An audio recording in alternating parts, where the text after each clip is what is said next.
Hi guys, and welcome back to a brand new episode of Ringside Recap. I am your host, Ninja the Ninja, and let's get started with Friday Night Smackdown.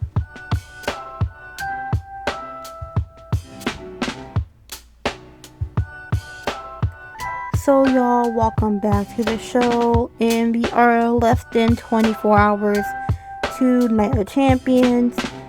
So I really don't have high expectations for this Friday Night Smackdown due to the fact that it is, well, for them, they got this episode recorded on a Tuesday, but for us, we don't see it till Friday. So they're probably already in the place that they're at for Night of Champions. But I really don't have too high hopes. Like I said, it's probably a little boring because all the big people are probably just going to show up for a couple minutes and leave. I know that we're going to have a segment with Cody, Gunther, and Sammy during the show. I know we're going to also have one with Trick and Ricky Saints. That's something that they always do for big title matches or defense before a big pay-per-view. But everything else I don't really care for. But I guess we'll see during this show. And I want to give a big thank you to the new people that have been subscribing to YouTube. And I want to give a shout out to a subscriber that always comments on almost all my videos and shorts. Shout outs to you. You know who you are. And I hope you continue to enjoy my content. I just want to give you a shout out because we always had talks for some of my videos and shorts. So I just want to give you your appreciation, and I hope that we continue to have more great takes on the current WWE standings right now. But after all that, let's get started with the show. So y'all, the show opens up with Trick Williams and Lil Yachty. And basically, Trick was explaining to everybody on why he wasn't on Friday last week. And for people who do not know, Trick Williams and Lash Legend got married during that time last week. So, congratulations to them. I love them together. I think they're a great couple. But then he goes back on saying about how he found out through Lil Yachty that Ricky Saints had won the match against Carmelo to go against him for the men's US championship. So then as he was talking about Ricky comes out and Ricky gives his 2 cents. Just both of them driving back and forth saying Ricky's gonna beat Trick and become the new US champion. And then he made a joke about Trick getting married to Lash and how he's not gonna get married, calling marriage a bad lifetime decision. And so then Trick just goes back after him. Just him saying insults. Basically, so he's going to backhand Ricky again. So Ricky did not like that. And Ricky ended up jumping Lil Yachty because him and Lil Yachty was face to face just giving each other insults. So then as Trick was distracted with Yachty, Ricky came back and hit Trick with the microphone. And that ended their little segment they had. And I'm going to give my predictions at the end of the video who I think is going to win these matches tomorrow. I did do a short about it. If you don't want to watch the whole video, you can find it on my YouTube channel in the short section. But then we get an update from Alexa Bliss about Charlotte. Because Alexa and Charlotte are like the best of friends. And people who do not know, Charlotte was supposed to have a match with Liv Morgan, but then got jumped by Jade, B-Fab, and Michin before the match. So then Liv capitalized on the opportunity and ended up attacking that ACL that Charlotte had surgery on a couple years back. And she ended up winning the match to go on to the finals against Io. And basically Alexa said Charlotte's getting better. She's fine. And now, since Alexa doesn't have Charlotte right now, she is forced to team up with Tiffany Stratton to go against B-Fab and Michin in a few minutes. And Tiffany is like, you know what, I don't even want to be team with you, but since I found out about Charlotte, I'll just help you this one time because, we helped out each other. So that is that for that segment. So then we end up having the match between Alexa, Tiffany Stratton versus BFAB and Meechin. And this match was kind of boring. It didn't really have no significance for me. But towards the end, it started picking up a little bit. Alexa got thrown behind the timekeeper's area. So then, as Tiffany was trying to get ready to do the prettiest moonsault, Jade came out of nowhere and pushed her down, causing her to fall, and for BFAB and Meechin to pick up the win. So, as Tiffany was kind of laying there, like looking at them, they'll get ready to jump Tiffany, but then Chelsea Green comes around with a kendo stick, but ends up losing the kendo stick trying to get in the ring, but still somehow fights off B-Fab and all of them, and now her and Tiffany are just buddy-buddied in the ring.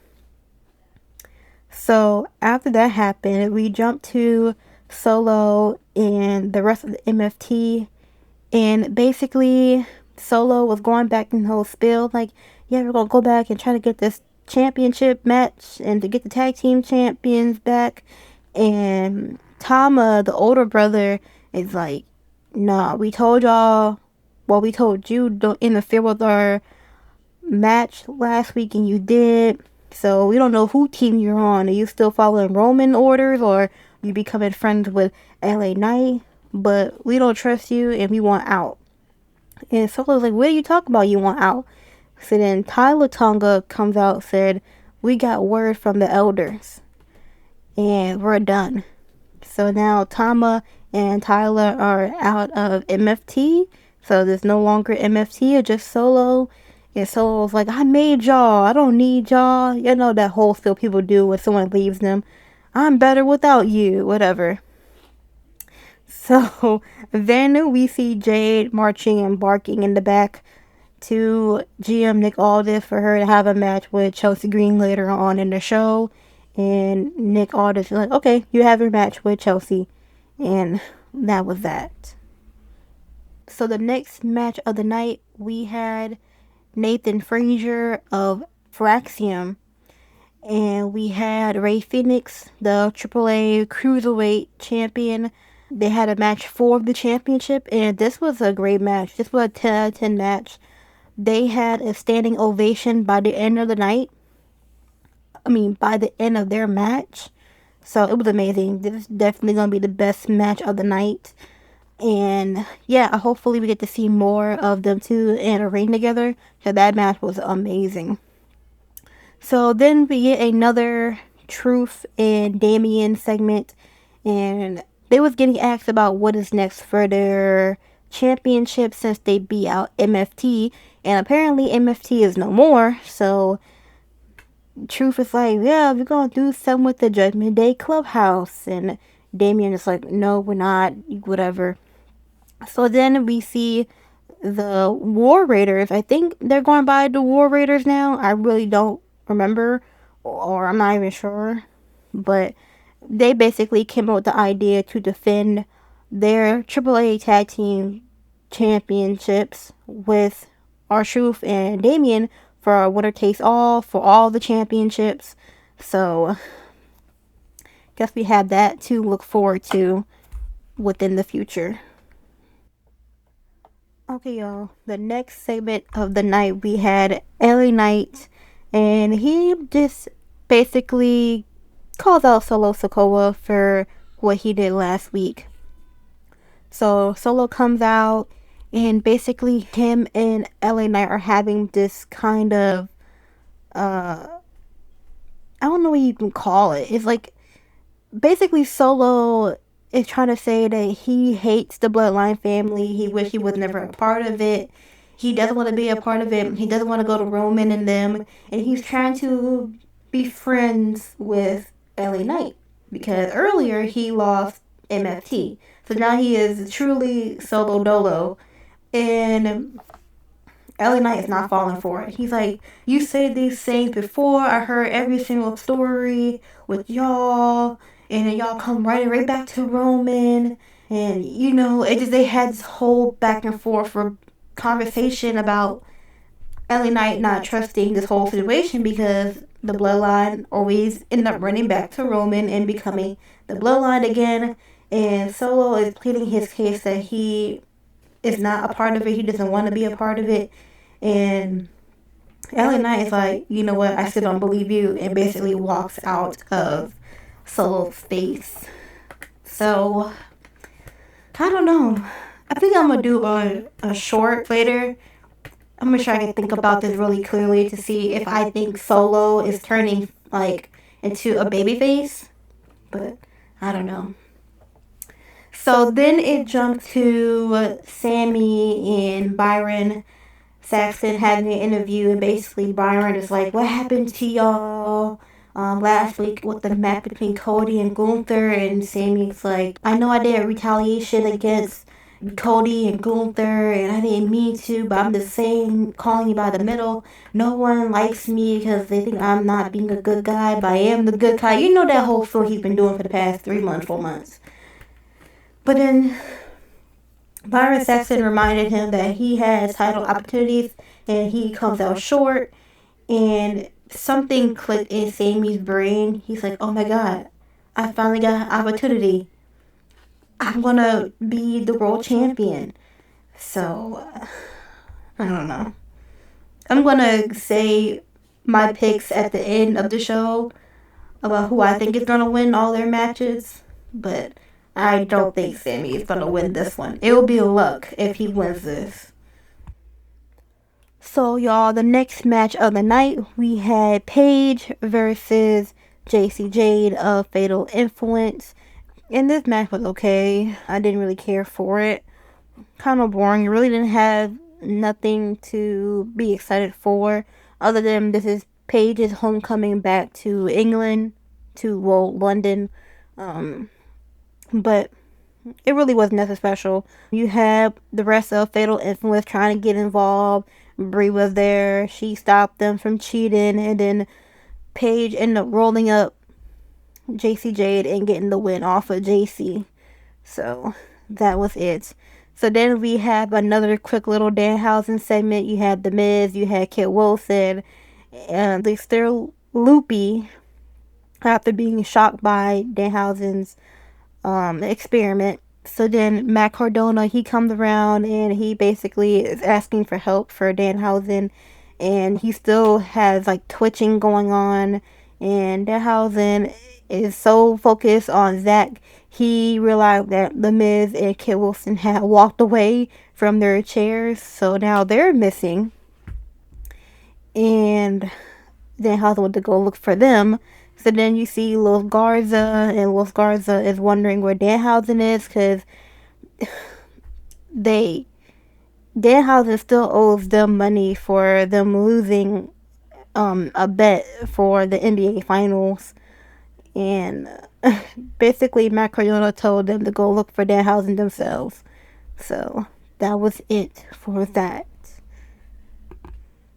Okay, y'all, so the next segment we see Tama Tonga and Tyler Tonga leaving the arena, but then get stopped by Finn Balor. And Finn Balor is reminiscing with Tama Tonga about their time in New Japan, how they used to ride together. And Finn said, "This reminds me of the old Tama Tonga, creating his own way and not following anyone else's rules."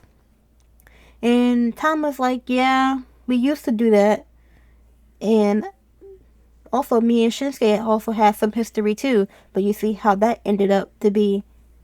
And then them two just walked away from Finn. So then we get Danhausen coming back to the ring with Kit and The Miz, and they're both still loopy. They both act like they've been lobotomized, and acting like he is The Miz and saying that this is his must-see TV show, having all of that. So then Los Garza comes out and they're demanding Danhausen to give him their money back. And Then Lil Garza just jumps The Miz and Kit Wilson. So this makes GM Nick Aldis come out and make a tag team match between Danhausen and Matt Cardona. Oh, Matt Cardona did come out to try to help Danhausen. So this ends up leaving a whole match between Danhausen with Matt Cardona and Los Garza. And this match was a good match. It was a funny tag team match. You had Danhausen pull off tricks that he normally do. Then you have The Miz and Kit Wilson just walking around acting like zombies. And Danhausen ended up cursing one of the men from Los Garza and picking up the win for everybody. And that ended that. And this is the only Danhausen segment that I actually really enjoy. This is actually really funny. I actually love this a lot. And I hope he keeps up this type of humor, because most of the time I don't really like laugh at Danhausen segments, but I really enjoy this one. So it jumps to Gunther and Byron Saxton having a conversation about tomorrow's night of champions, and basically Gunther going to his own. It's Gunther going back to his whole spiel how he was screwed out the championship twice, and he will beat Cody and Sammy at Night Champions.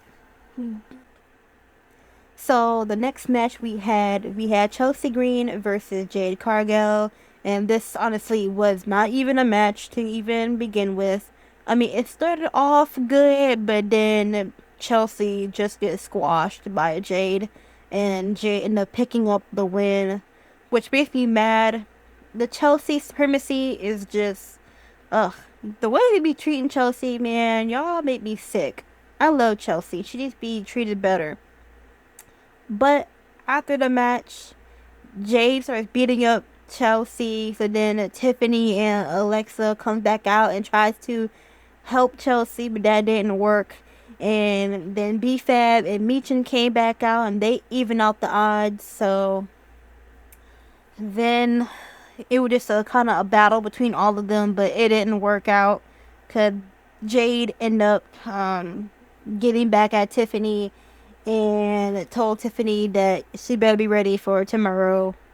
So that was that. So then it jumps to Solo and Byron Saxton. Byron tried to get an answer out of Solo that, his family left him. Now he's all alone. And he's trying to get an answer. But then you see Royce Keys pop around the corner. And he tells Solo that, Jacob is coming for you, right? And Solo's like, what, you want to help me? You want to help me, become a team to get rid of Jacob? And basically, Royce Keys just says, good luck with that. And then walks away.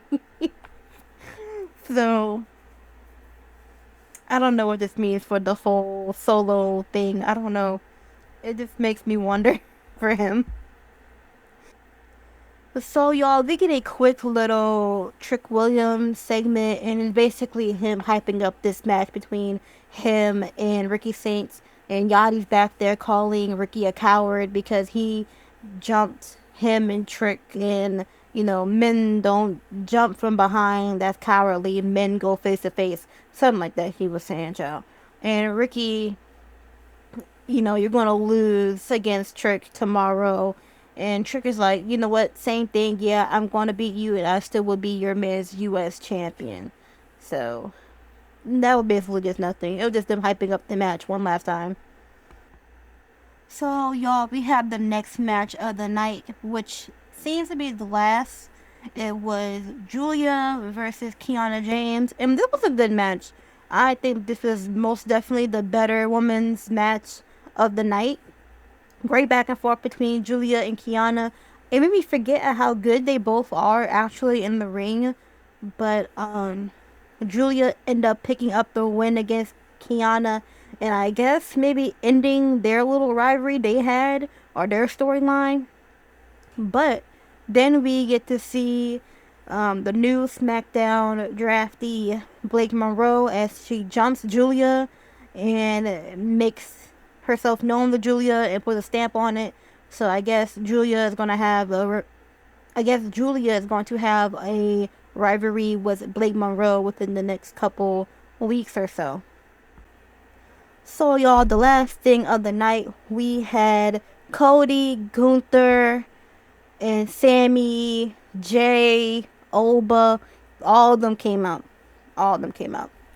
So it started off with Cody and Sammy, and they had their back and forth about Cody once again telling Sammy that he's complaining and he's like a little mosquito sucking on Cody's blood. And then Cody ends up bringing up Kevin Owens. And then he insults Sammy with Kevin Owens, how Kevin Owens would have, if he had something to say to Cody, he would sit in his face and stand on it. And Sammy doesn't. And that's why Kevin is a former champion.